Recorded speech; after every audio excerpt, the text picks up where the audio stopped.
I'm going to recap the other Final Four game in the NCAA tournament for Division I men's basketball.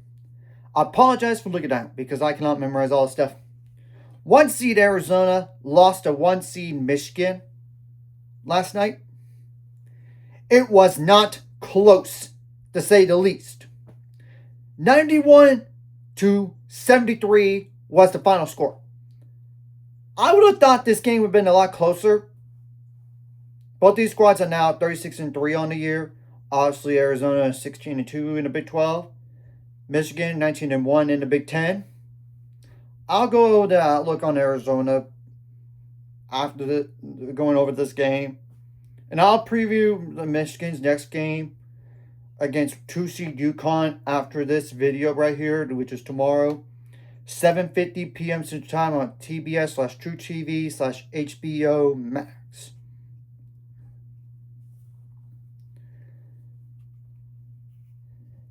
Michigan was up at halftime, 48-32. Arizona did score more in the second half, 41 points. Michigan scored less, 43, but there's more to the game than that.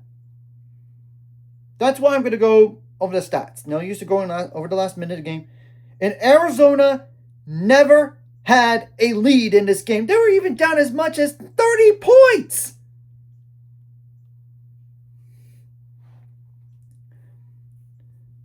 Arizona shot 37% from the field on 71 attempts. 35% on threes on 17 attempts. 68% on free throws on 22 attempts. That's 7 misses. 44 rebounds. 18 offensive. They only had 5 assists in the game. That's not a good number. 14 turnovers. 9 steals. 2 blocks. 19 fouls. How many points off the bench? I mean, Tobio Walker had 8 points. Dwayne Aristode with 3. And Anthony Del Orso with 3. So 14 points and 4 double-digit scores like combined for. Koa Pete had double-double in this game. 16 points though. 6 for 18 shooting. 1 for 1 on threes. 3 for 3 on free throws. And he did have 11 rebounds as well. Mativius Krivas had 11 points. Brandon Burries had 13 points but was inefficient. 4 for 16 from the field. 2 for 10 on threes. 3 for 4 on free throws. And it's Jalen Bradley with 13 points. So that's 26 plus 16. That's 42 plus 11. That's 53. And 2 players scored 60 more points this game. I mean, Ivan Karkhanov had 6. And he's usually a double-digit scorer. He didn't get there in this game. And this Toby Walker with 8. So it's 14 points right there. Now, Michigan had 25 bench points, which 16 of those came from Trey McKinney. And Roddy Gale Jr. had 9 points, though 3 for 9 from the field, 1 for 3 on threes, but 2 for 2 on free throws. And 5 double-digit scores for Michigan in this game. The non-double-digit scores combined for, like, Namari Burnett had 6.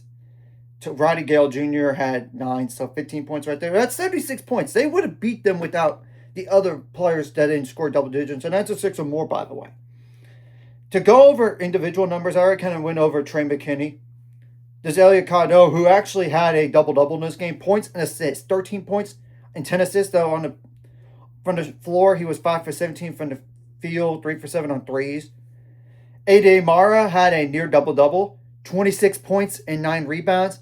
Moritz Johnson Jr. had 10 points, and he did have 7 rebounds. And then there's Yaxel Lindenborg, which is a wait and see about him because he did get dinged up in this game, apparently, with 11 points. Michigan shot the ball better in all areas, folks. That's the big reason why Arizona lost this game the way they did.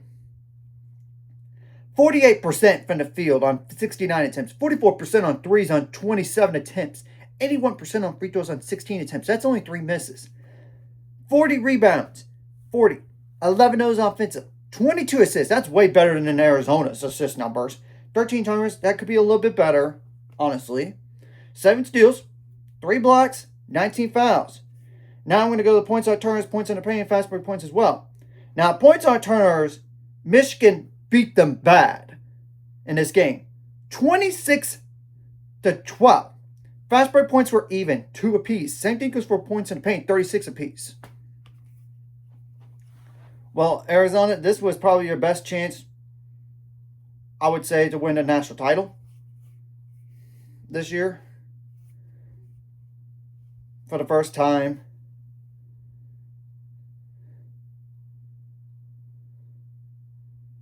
I'm just saying, because when you look at that roster, you're losing. Yeah, the national title for the first time since 1997, and they were runner-up in 2001. So this was possibly the year for them.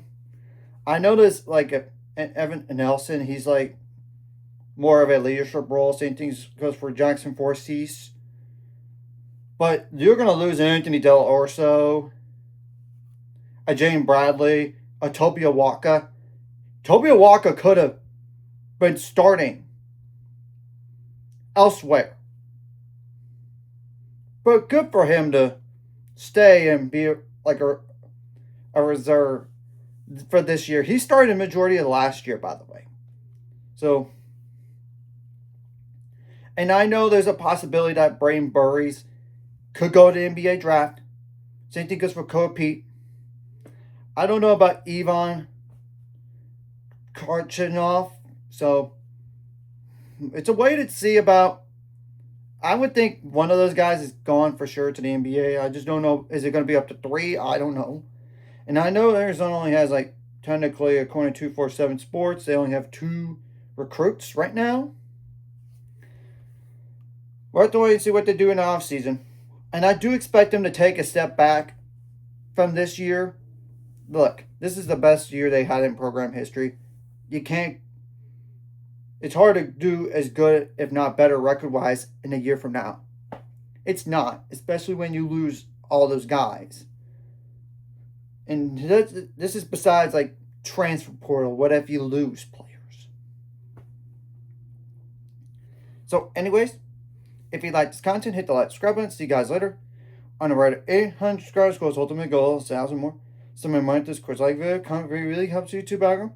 Some more people could see it. Sharing the video does help as well. Some more people could watch it. If you're watching and not subscribe, hit subscribe button, notification bell as well. And I'm not sure that Krivas is an NBA guy or not, so it's a wait and see about that. So at least I'm covering my bases on potential players gone. That is if they want to go to the NBA route. I would think Kobe Pete is gone. I would think to the NBA, but it's a wait and see about all these guys, especially with the NIL era. You could actually pay players to stay in college if they're not up to a certain level in terms of pick. So we'll have to wait and see.